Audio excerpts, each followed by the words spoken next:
Direct action! Action to action! আদিবাসী হত্যার প্রতিবাদে এই পরিণাম কিন্তু ভয়াবহ হবে সংগ্রামী বন্ধুগণ।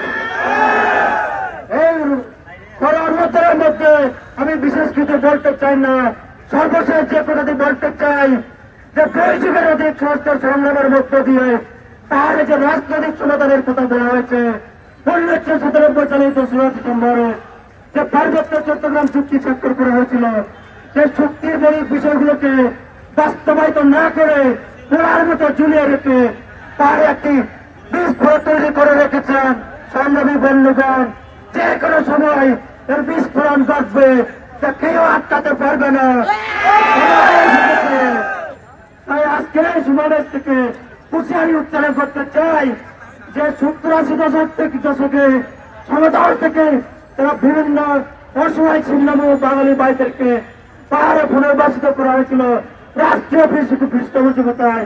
তারা এখনো সরকারি রেশনভুক্ত, তাদেরকে আজকে মানবতাল হিসেবে ব্যবহার করা হচ্ছে সংগ্রামী বন্ধুগণ। এখানে ছাড়ার ছোট ঘুম নেই, আমরা বেশি করে থাকবো না, আমাদের আরো বেশি প্রতিবাদ সমাবেশ হয়েছে। আমি সর্বশেষ এইটুকু বলতে চাই, এই অন্তর্বর্তীকালীন সরকার দায়িত্বরত কর্মকর্তারা যদি এই গণহত্যার সুস্থ তদন্ত করে বিচার প্রক্রিয়ায় না যায়, তাহলে কিন্তু সমতল থেকে পাহাড় থেকে অধিকার প্রতিষ্ঠার আওয়াজ তুলবে। ছাত্রনেতা আহ্বান চাকমা খুবই স্পষ্ট করে বলতে চেয়েছেন, আমরা কিন্তু বিচ্ছিন্নতাবাদী নই। বন্ধুগণ, 1971 সালে স্বাধীনতার পর যখন 1972 সালে সংবিধান প্রণয়ন হচ্ছিল, সে সময় আমাদের মহান নেতা মানবেন্দ্র আল্লাহর মা সংবিধানে সম্পৃক্ত হওয়ার জন্য চেষ্টা করেছিলেন। তিনি কি বিচ্ছিন্নতাবাদ চেয়েছিলেন? আমরা সবসময় সম্পৃক্ত হতে চেয়েছিলাম বন্ধুগণ, কিন্তু আমাদেরকে সবসময় বিচ্ছিন্নতাবাদী তকমা দিয়ে এক ধরনের রাজনীতি খেলানো হয়। আমরা এর বিরুদ্ধেই আমাদেরকে রুখে দাঁড়াতে হবে। আমরা খুব বেশি বক্তব্য বাড়াবো না।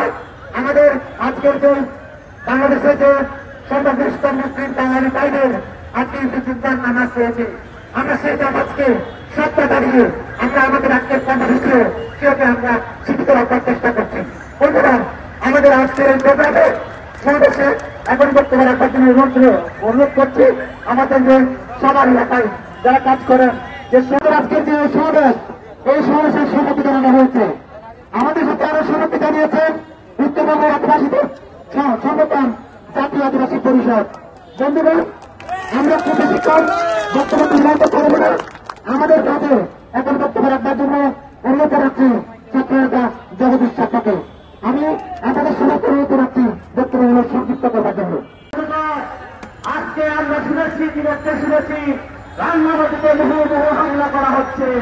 আমরা জানি তাদের ইন্ধনি করা হচ্ছে। বন্ধুগণ, আজকে সেনাবাহিনীকে এক পা দিয়ে রেখে যে সেনার প্রত্যক্ষ মদদে সেনাবাহিনীর প্রত্যক্ষ মদদে এই হামলাগুলো হচ্ছে।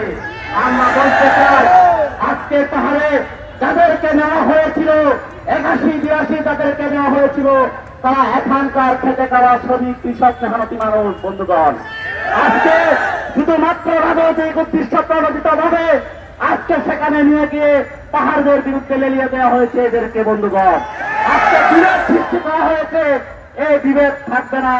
বন্ধুগণ, আমরা বলতে চাই, আপনারা বারবার বিচ্ছিন্নতার কথা বলেন, আমরা বলতেছি আমরা বিচ্ছিন্নতাবাদী নই। আপনারা যদি বিচ্ছিন্ন করতে চান, আপনাদের কাজে কর্মের মধ্যে দিয়ে সেটা স্পষ্ট। এই দেশের পাহাড়ি জনগণকে 71 সালে মানুষ মনে করেননি, তার জাতিগত স্বীকৃতি দেননি। এই 24-এর গণঅভ্যুত্থানে আপনি সেইটা দেখাচ্ছেন। আমাদেরকে বিচ্ছিন্ন করার চক্রান্ত লেগে দিবেন না। বন্ধুগণ, আমরা স্পষ্টভাবে বলতে চাই, বিচ্ছিন্নতা আমরা চাই না, আমরা দেশটাকে ঐক্যবদ্ধভাবে করতে চাই। তাই 24-এর আন্দোলনে সামনের সারিতে ছিলাম এবং 71 সালেও যুদ্ধে প্রাণ দিয়েছি। বন্ধুগণ, আজকের শহীদ মায়ের বিলাসে রক্তের উপর দাঁড়িয়ে আপনারা বেইমানি করতে পারেন না। আজকে এখানে শহীদ হয়েছেন তাদের রক্তের উপর দাঁড়িয়ে আপনারা বেইমানি করতে পারেন না। এই দেশটাকে কারাগারের জন্য লিজ দেওয়া হয়নি। এই দেশটা আমার, এই দেশের উপর আমার হক আছে।